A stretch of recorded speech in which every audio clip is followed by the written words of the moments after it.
Hello friends, welcome back to our YouTube channel.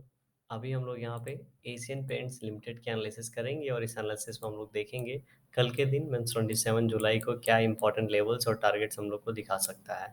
तो जैसा हमने यहाँ पे कल का डिस्कस किया था कि अगर यहाँ पे फ्लैट ओपन होने के बाद इस लेवल को ब्रेक करेगा तो हम लोग को ये टारगेट देखने को मिलेगा। और ऊपर के पास हमारे पास ज़्यादा दोनों दो टारगेट थे, ठीक है। थोड़ा गैप डाउन ओपनिंग हुआ, गैप डाउन ओपनिंग के बाद ही फर्स्ट 15 मिनट्स में यहाँ पे बहुत ही बड़ा कैंडल बना दिया। उसके बाद स्लोली ये ऊपर की ओर गया है, ठीक है। और यहाँ पे देखेंगे कितना ज़्यादा वोलेटाइल था। ऊपर जाने के बाद सेलिंग, फिर बाइंग, फिर सेलिंग, ठीक है। तो यहाँ पे शेयर बहुत ज़्यादा वोलेटाइल हो चुका है। इसके पीछे का रीज़न क्या है, अभी बायर्स को भी समझ में नहीं आ रहा है, ना सेलर्स को समझ में आ रहा है किस तरफ ले जाना है। क्यों? क्योंकि अगर हम लोग यहाँ पे लॉन्ग टर्म में थोड़ा सा जाके देखेंगे, चार्ट जो नोट करूंगा, तो यहाँ पे देखेंगे ये जो शेयर है ये अराउंड 2720 2600 के आसपास से ही वन वे रैली कर रहा है, ठीक है। वन वे रैली किया है इसने यहाँ पे, नो डाउट इंट्राडे में यहाँ पे थोड़ा थोड़ा करेक्शन देखे गया है, लेकिन ये वन वे रैली है। और ये वन वे रैली के बाद बायर्स को, ठीक है, जो भी बाई किए होंगे अभी तक सबने अपना पोजीशन होल्ड करके रखा होगा, बाय सेल नहीं किया होगा, तो अच्छा पैसा मिल रहा होगा। और यहाँ पे देखेंगे तो 3 बार यहाँ पे सेम ये सपोर्ट ले चुका है, 1 टाइम, 2 टाइम, 3 टाइम, ठीक है। इसके पहले 3 बार अगर सपोर्ट जो लुआ लिया था इसने, ये लिया था 2760 के पास। उसके बाद यहाँ पे कहीं भी 3 बार इसने एक ही जगह पे सपोर्ट नहीं लिया है।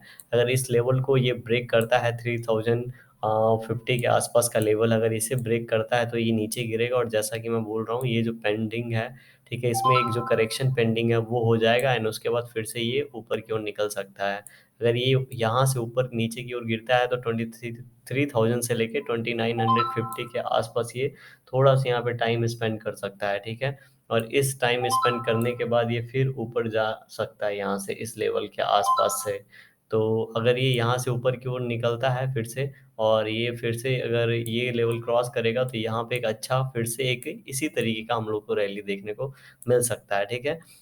इतना ज़रूरी नहीं है इतना ही ज़्यादा रैली देगा, हो सकता है इसका इतना भी दे, मतलब यहाँ से यहाँ तक रैली दे और उसके बाद करेक्शन आ जाए।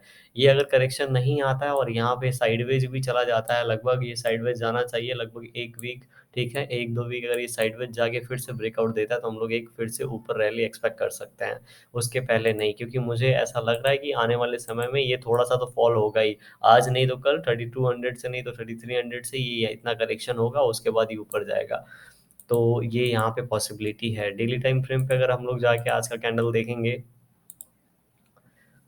तो डेली टाइम फ्रेम पे देखेंगे तो ये जो कैंडल है, ठीक है, ऐसा कैंडल यहाँ पे बना था।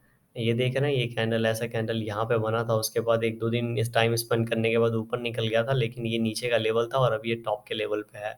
तो यहाँ पे किसी भी कंडीशन में ये 3 दिन का लो एक पास में है जिसकी मैं बात कर रहा था। अगर ये ब्रेक डाउन होता है तो ये फिर से जहाँ से ब्रेकआउट दिया होगा उस लेवल के आसपास जाने की कोशिश करेगा, और ये 3000 का लेवल है। तो यहाँ आने के बाद फिर ये डिसाइड करेगा इसको ऊपर जाना है कि नीचे। अगर ऊपर जाना है तो ये रेंज बना के ऊपर निकल जाएगा, अदरवाइज इसे ब्रेक करके फिर से ये जो ब्रेकआउट दिया था 2920 के आसपास, यहाँ आने की कोशिश करेगा। तो कल का दिन यहाँ पे डिसाइडिंग हो सकता है, देखते हैं कल इसके अंदर ही कैंडल क्लोज कर देता है या फिर ये इसे ऊपर या नीचे ब्रेक करेगा, ठीक है। तो चलिए अब हम लोग 15 मिनट टाइम फ्रेम पे इसका कल के लिए टारगेट और लेवल्स देख लेते हैं। तो 15 मिनट टाइम फ्रेम पे बात करेंगे अभी, तो ये काफ़ी ज़्यादा वोलेटाइल हो रखा है। ऐसे कंडीशन में जो हमारा जो टारगेट होगा, ये यहाँ पे इसने हाई जो लगा रखा है, ये लगा रखा है 3149.5, मतलब 3150 का हाई लगा रखा है। तो 3151, ठीक है, 3151 के ऊपर ही हम इसको बाई करेंगे। 3151 के ऊपर हम इसको बाई करेंगे और हमारे लिए जो यहाँ से पहला टारगेट होना चाहिए, ठीक है, इस लेवल से जो हमारे पास पहला टारगेट होना चाहिए वो होना चाहिए ये रेड कैंडल का हाई 3164।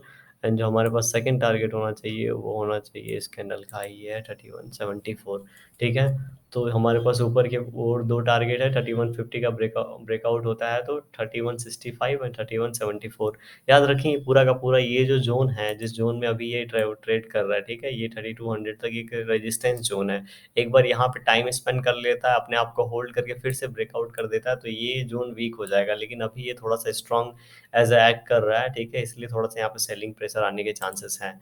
तो ये हो गया, यहाँ पे ऊपर दो लेवल हो गए। और नीचे की बात करें तो नीचे अभी जो सेलिंग देखने को मिलेगा वो इस कैंडल के बाद देखने को मिलेगा। तो इसका जो लो लगा हुआ है, ये लगा हुआ है 3070 का। तो अगर ये 3069 3069 को नीचे की ओर ब्रेक करता है, तो नीचे की ओर जो हम लोग को टारगेट देखने को मिल सकता है वो 3051 तक का टारगेट देखने को मिल सकता है, ठीक है। इसके बाद और नीचे जा सकता है, लेकिन हम लोग यहाँ पे 3051 तक का ही टारगेट रखेंगे, ठीक है। याद रखें ये ट्रेंड लाइन यहाँ पे जिसको ब्रेक करके ऊपर गया था, अगर ये नीचे गिरेगा तो इसके आसपास में ही सपोर्ट लेने के इसके ज़्यादा चांसेस होंगे। वीडियो एजुकेशन पर्पज के लिए तो कोई भी डिसीजन लेने के पहले अपनी एनालिसिस जरूर कर लें। वीडियो पसंद आ रही हो तो आप लाइक कर सकते हैं, चैनल पे नया हो तो सब्सक्राइब कर सकते हैं। Thank you for watching this video.